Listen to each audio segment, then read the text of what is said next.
AA izin baca sebuah tulisan dari Kiai Haji Hasan Abdullah Sahal.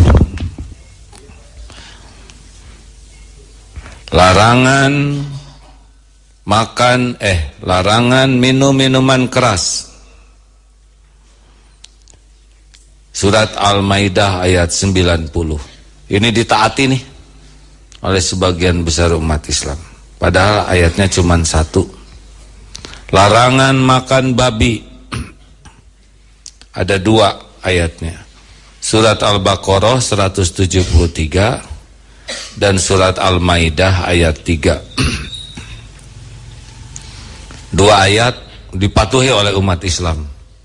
Hampir tuh yang kurang sholat juga tetap saja nggak mau makan babi. Larangan memilih pemimpin kafir. 1, 2, 3, 4, 5, 6, 7. Ada 7 ayat. Surat ketiga Ali Imran ayat 28, surat keempat An-Nisa ayat 144, surat kelima Al-Maidah ayat 57, surat At-Taubah ayat ke-23, surat 58 Al-Mujadilah ayat 22, surat Ali Imran 149 sampai 150 dan surat kelima Al-Maidah ayat 51. 7 ayat menyatakan larangan memilih pemimpin yang tidak seakidah. Kiai Hasan Sahal berkata begini, beliau ini semoga Allah merahmati beliau. Seandainya ada 1000 orang menolak pemimpin kafir, hanya satu dari yang 1000 itu. Saya adalah satu dari yang 1000 itu. Andaikan ada 100 yang menolak pemimpin kafir, saya adalah satu dari yang 100. Seandainya hanya ada 10 yang menolak, saya adalah satu. Dan seandainya hanya ada 1 orang yang menolak pemimpin kafir, maka saya pastikan bahawalah saya yang satu itu.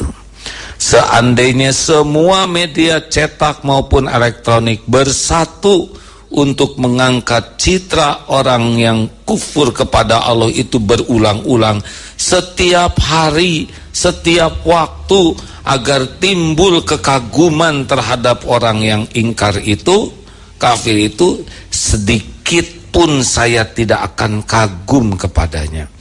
Ingat ya, seorang yang dianggap pekerjaan rendah, misalkan cleaning service, tapi beriman kepada Allah, itu tidak ada bandingannya dibanding pejabat setinggi apapun yang mengingkari Allah.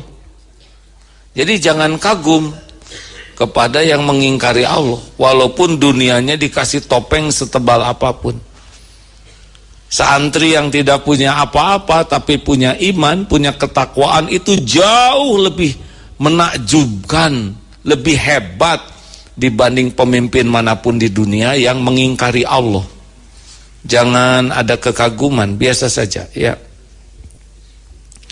Seandainya semua program kerjanya masuk akal, keren, sempurna, dan mampu meyakinkan banyak orang, tak akan sejengkal pun mengubah keyakinan saya.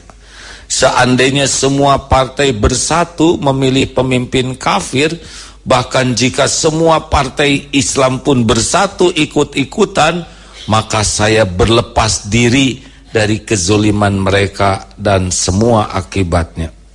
Saya tidak benci kepada orang kafir ataupun organisasi, tapi saya benci kepada kekafiran. Jadi kekafirannya itu sudah sah ya kalau untuk dibenci, karena Allah juga membenci kekafiran, keingkarannya kepada Allah. Kafir itu yang mengingkari Allah, mengingkari kebenaran, mengingkari ketuhanan Allah dan pendukungnya. Saya tidak ingin berdebat dengan Anda karena pendapat ini, apalagi jika Anda Muslim. Bagaimana saya bisa meyakinkan Anda sedangkan firman Allah saja Anda lewati. Tapi bagaimanapun takdir Allah di atas segalanya. Hadanallahu wa iyyakum ajma'in. Amin. Nanti yang terpilih terserah Allah. Tetapi kita punya hak. Wah, itu syarat. Oh tidak, ini hak. Kalau saya seorang Islam menjalankan Islam saya, ini hak, ya. Dan kita tidak memaksa. Misalkan ada orang yang agama lain tidak mau memilih pemimpin Islam, ya tidak apa-apa. Itu haknya, benar? Kita tidak usah marah. Orang yang tidak Islam tidak usah marah juga dengan keyakinan. Ini seperti halnya kita sholat. Kita tidak makan babi karena Allah melarang kita makan babi, tidak boleh marah yang lain, ya. Karena ini adalah ibadah kita, termasuk tidak memilih pemimpin yang tidak seakidah. Ini adalah hak. Ini adalah amal soleh kita. Begitu? Kita tidak usah marah-marahan. Kita paham dalilnya, kita lakukan. Toh nanti Allah takdirkan siapa yang terpilih, itu mah ketentuan Allah. Tapi apa yang kita lakukan kembali kepada kita. Jadi amal atau jadi dosa.